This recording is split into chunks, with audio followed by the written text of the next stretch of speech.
मित्रों सादर जय जिनेन।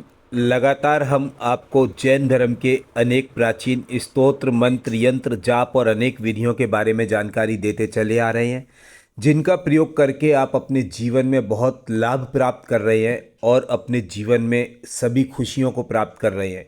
शीघ्रता से चैनल को सब्सक्राइब करें, लाइक करें और शेयर करें ताकि आपको सभी नए वीडियोस लगातार प्राप्त होते रहें। मित्रों, आज इस वीडियो में मैं एक बहुत जनरल बात बताने वाला हूँ जिसको सुनकर आप हैरान रह जाएंगे, दंग रह जाएंगे कि हर घर में पति होता है, पत्नी होती है, बच्चे होते हैं, लेकिन सब कुछ अच्छा चलते हुए भी कहीं ना कहीं ऐसा लगता है कि परेशानियाँ, रुकावट, अंतराय लगातार आ रहे हैं और उसके पीछे स्वास्थ्य भी ठीक नहीं हो रहा है, परिवार भी ठीक नहीं चल रहा है। तो क्या कारण होता है हम समझ नहीं पाते और अपनी कुंडली, कभी अपने ग्रहों को, कभी अपनी और चीज़ों को दूसरों को दिखाना शुरू कर देते हैं, लेकिन उसका समाधान हमें प्राप्त नहीं होता है। तो मैं यहाँ पर आपको बता देना चाहता हूँ कि यदि हम कुछ मूलभूत बातों को अपने जीवन में समझ जाएं, अपने तौर तरीके जो होते हैं, अपने जीवन की लाइफ स्टाइल जो होती है उसके बारे में समझ जाएं, तो हम उन समस्याओं को आसानी से दूर कर सकते हैं। एक तो सबसे मुख्य बात जो इस वीडियो में मैं बताने वाला हूँ कि सोने की दिशा जो होती है वो आपके जीवन की हर चीज़ के ऊपर बहुत प्रभाव डालती है। आप किस तरीके से सोते हैं ये आपका जीवन बदलने के लिए बहुत पर्याप्त है।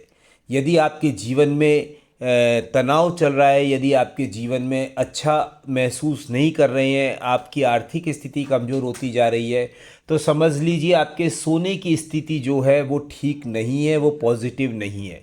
तो कैसे सोना चाहिए इसके बारे में ही मैं आपको आज मूलभूत रूप से जानकारी देना चाहता हूँ कि जब भी आप सोएं तो कोशिश करें कि पति और पत्नी को अपने घर के दक्षिण और पश्चिम के कोने पे जो कमरा बना हुआ है उस कमरे में ही सोना चाहिए। सबसे पहली बात, जो घर का मुखिया होता है, घर के मुखिया को घर के दक्षिण और पश्चिम के कोने में जो कमरा बना हुआ है उस कमरे में ही सोना चाहिए।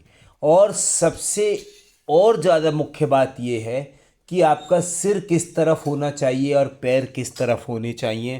तो इस बारे में ध्यान दे के सुन लें कि यदि आपका सिर दक्षिण में है और पैर आपके उत्तर में है तो ये सोने की सर्वश्रेष्ठ स्थिति मानी जाती है। ये धरती के चुंबकीय प्रभाव, हवाओं के रुख और हर तरीके से ये सोने की बहुत बेस्ट स्थिति है।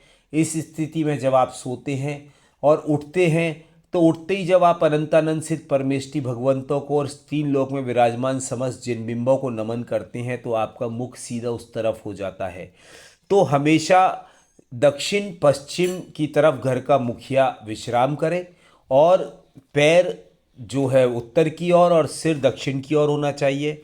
और बच्चों को कोशिश करें कि ईशान कोण का कमरा देना चाहिए हमेशा, जो कि घर का उत्तर और पूर्व का कोना होता है। उस कमरे में बच्चों को सुलाना चाहिए क्योंकि बच्चे जो हैं बहुत अच्छे मन के होते हैं और वो भगवान का कोना होता है। तो इन दो सोने की स्थितियों को यदि आप अपने जीवन में उतार लेते हैं, अपने जीवन में ढाल लेते हैं, तो बहुत सारी समस्याएं आपके जीवन से ऑटोमेटिक दूर होना शुरू हो जाएंगी। जय जिनेन, नमस्कार, धन्यवाद।